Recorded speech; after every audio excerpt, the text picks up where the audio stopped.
আগামীকাল আন্ডার অ্যাডজুডিকেশনে যারা ছিল তাদের মধ্যে যতজনের বিচার প্রক্রিয়া সম্পন্ন হয়েছে জুডিশিয়াল জজ সাহেবদের অধীনে তাদের প্রথম সাপ্লিমেন্টারি তালিকা প্রকাশিত হতে চলেছে বিকালের দিকে। আপনারা ইতিমধ্যে জেনে গিয়েছেন। আমি জানাবো আপনাদের এই তালিকা আপনি কিভাবে দেখবেন, কোথা থেকে দেখবেন, কি কি কাগজ রেডি রাখবেন বা আপিল করার পদ্ধতি কী এবং সেই আপিলে আপনি কি কি কাগজ দেবেন, দিতেই হবে, এটা নিয়ে জানাবো। এবং যারা 28 তারিখে যে এসআইআর ফাইনাল তালিকা পাবলিশ হয়েছিল সেখানে যারা ডিলিটেড আবেদন করেছিলেন পরবর্তীতে ডিইও এর কাছে, ওনাদের বর্তমান অবস্থান কি, অনেকে উদ্বিগ্ন হয়ে রয়েছেন। 28 তারিখে ফাইনাল তালিকায় যারা ডিলিটেড ওনাদের ট্রাইব্যুনালের সঙ্গে কি কোনো সম্পর্ক আছে, অর্থাৎ ট্রাইব্যুনালে কি ওনাদের অ্যাপিল করতে হবে, সব কিছু নিয়ে জানাবো। তো প্রথমে জানাই, আগামীকাল তালিকা প্রকাশের পর দেখা যাবে 8 থেকে 10 লক্ষ মানুষ ডিলিটেড, এটা আশঙ্কা করা হচ্ছে। এই ডিলিটেড মানুষরা প্রথমে যেটা করবেন সেটা হচ্ছে আবেদন করবেন এসডিও অফিসে গিয়ে, অফলাইন কিংবা অনলাইন, দুই মোডে আবেদন করতে পারবেন। এছাড়াও ডিএম অফিসে আপনি ডিএমের কাছে কিংবা অ্যাডিশনাল ডিএম এডিএম এর কাছে আবেদন করতে পারবেন। আপনার আবেদন ওখানে গৃহীত হওয়ার পর আপনার নথি দেখে, যেটাকে আইনি ভাষায় বলে মেরিট যাচাই করা হবে। আপনি এই মেরিট যাচাইয়ের জন্য যদি উপযুক্ত নথি ওই আপিলের সঙ্গে না দিতে পারেন তাহলে কিন্তু মেরিট কমে যাবে এবং হতে পারে আপনি যদি কোনো নথি দিতে না পারেন তাহলে আপনাকে ডিলিটেডই রাখা হবে, তালিকায় ফিরে আসার আর সম্ভাবনা আপনার থাকবে না। এ কারণে আমি এর যে আগের ভিডিওটা দিয়েছি, যার লিঙ্ক আমি আবার ডেসক্রিপশানে দিয়ে দিচ্ছি, সেখান থেকে দেখে নিন কি কি ডকুমেন্ট আপনি রেডি করবেন এবং সেগুলো আপনি আপনার আবেদনপত্রের সঙ্গে জুড়ে দেবেন। আপনার যত নথি রয়েছে সবগুলো আপনার পিতামাতার, আপনার ঠাকুরদা ঠাকুমার, দাদু দিদার কিংবা আপনার বংশের আরও চতুর্থ পুরুষ পঞ্চম পুরুষ এর ডকুমেন্ট যদি থাকে এবং লিঙ্কেজ, যেগুলো আমি আগের ভিডিওতে আলোচনা করেছি পরিষ্কার সুন্দর করে কিভাবে লিঙ্ক স্থাপন করবেন লেগাসি পেপারস এবং লিঙ্কেজ পেপারসের মাধ্যমে, এটা জানার জন্য আগের ভিডিওটি দেখুন দয়া করে। এবং সেখানে সমস্ত কাগজগুলো সম্পর্কে আপনার ধারণা জন্মাবে। সেই পেপারসগুলোকে একত্রিত করে আপনার আবেদনপত্রের সঙ্গে জুড়ে দিন। এটা জুড়ে দেওয়া কেন জরুরি?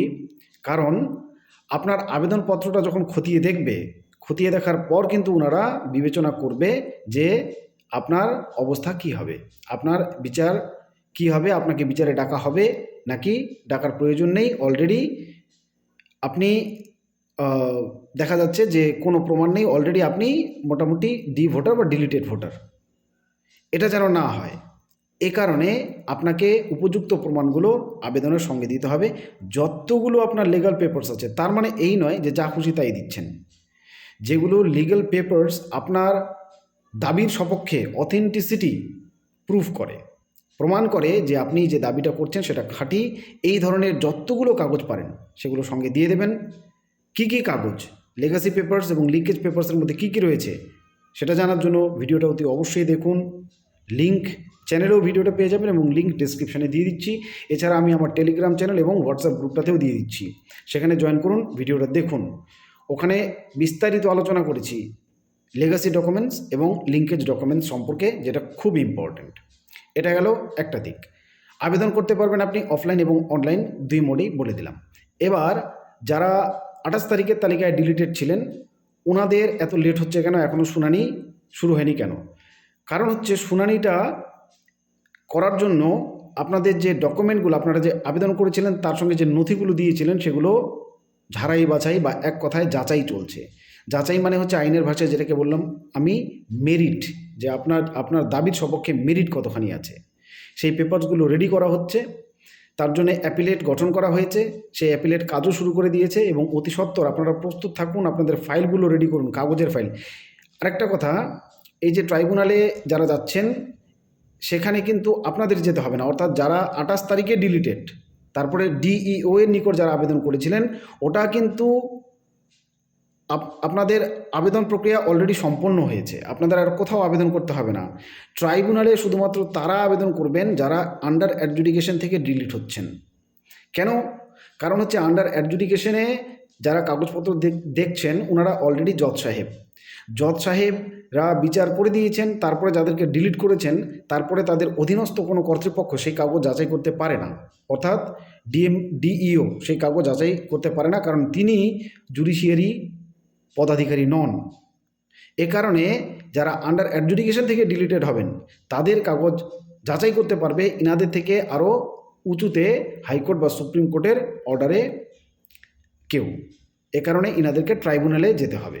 কিন্তু আপনাদেরকে যারা 28 তারিখে ডিলিটেড, ডিইও আপনাদের শুনানি করবে বা ডিইও যে অ্যাপিলেট কমিটি গঠন করে দেবে সেই অ্যাপিলেট কমিটি আপনাদের পেপারসগুলো শুনানি করবে। আপনারা শুধু আপনাদের ফাইলসগুলো রেডি রাখুন। আপনাদের ক্ষেত্রে ওই একই কাগজ প্রযোজ্য, আমি বলেছি legacy papers and linkage papers, ভিডিওটা দেখুন, আলাদা আলাদা ফাইল করুন, আবার ওখানে শুনানির জন্য আপনাদেরকে সেগুলো নিয়ে যেতে হবে। আর যারা আন্ডার অ্যাডজুডিকেশন থেকে ডিলিট হচ্ছেন ট্রাইব্যুনালে যাবেন, এই আবেদনের সঙ্গে যে সমস্ত জেরক্সগুলো দিচ্ছেন এগুলো অরিজিনালগুলো অতি অবশ্যই একদম রেডি করে রাখবেন। যখন আপনাকে ডাকা হবে আপনি কিন্তু এই পেপারসগুলো নিয়ে সেখানে উপস্থিত হবেন। এছাড়াও সন্ধ্যা 6টার পর থেকে আপনারা অনলাইনে এই তালিকা, সাপ্লিমেন্টারি তালিকা নিজেই মোবাইলে ডাউনলোড করে নিতে পারবেন। সেই পেপারটা আমি এখানে দিয়ে দিচ্ছি এবং আমার যে টেলিগ্রাম চ্যানেল এবং হোয়াটসঅ্যাপ সেখানেও দিয়ে দিচ্ছি। এখানে পরিষ্কার লেখা আছে আপনাকে প্রথমে আপনার রাজ্য সিলেক্ট করতে হবে, তারপরে 2026, যেহেতু এটা 2026-এর তালিকা। রোল টাইপ, আপনি রোল টাইপ বুঝতেই পারছেন, এসআইআর ফাইনাল লিস্ট বর্তমানে এটা রয়েছে, কিন্তু ওখানে হয়ে যাবে সাপ্লিমেন্টারি লিস্ট। সেই সাপ্লিমেন্টারিটা সিলেক্ট করবেন, তারপরে ডিস্ট্রিক্ট সিলেক্ট করবেন, এরপরে আপনার অ্যাসেম্বলি কনস্টিটিউয়েন্সি সিলেক্ট করবেন, তারপরে আপনার ল্যাঙ্গুয়েজ সিলেক্ট করবেন। এর নিচে যেটা চলে আসবে সেটা হচ্ছে আপনার যে বুথ, সেই বুথগুলোর নাম চলে আসবে। সেই বুথগুলো একটা একটা করে চেক করবেন। চেক করার পর যেটা আপনার বুথ সেখানে টিক দিয়ে দেবেন, দিয়ে ডাউনলোড অপশানে ক্লিক করে দেবেন। আপনার বুথের সমস্ত সাপ্লিমেন্টারি তালিকা আপনি এভাবে ডাউনলোড করে নিতে পারবেন। আপনাদের যদি বুঝতে অসুবিধা হয় কীভাবে ডাউনলোড করবেন তাহলে কমেন্টে জানান, আমি আপনাদের সরাসরি ডাউনলোড প্রসেসটা দেখিয়ে দিচ্ছি ইসিআই নেট থেকে বা voters.eci.gov.in যে ওয়েবসাইট আছে এটা থেকে। এছাড়া এখানে যে ডেমোটা দেখতে পাচ্ছেন, এই ডেমোটা এই ক্যামেরাতে স্পষ্ট আসছে না, আই থিঙ্ক। এই ডেমোটা আমি দিয়ে দিচ্ছি হোয়াটসঅ্যাপ এবং টেলিগ্রাম চ্যানেলে, সেখানে আপনারা দেখে নেবেন। এখানে প্রসেসটা বলাই আছে, সময় নষ্ট করার কিছু নেই, আপনারা দেখলেই বুঝে যাবেন যে প্রসেসটা কীভাবে। এছাড়া স্ক্রিনে দেখাচ্ছি, দেখুন, যেভাবে বললাম ঠিক সেভাবে করলে এই কাজটা আপনারা অতি সহজে নিজের মোবাইলে করতে পারবেন।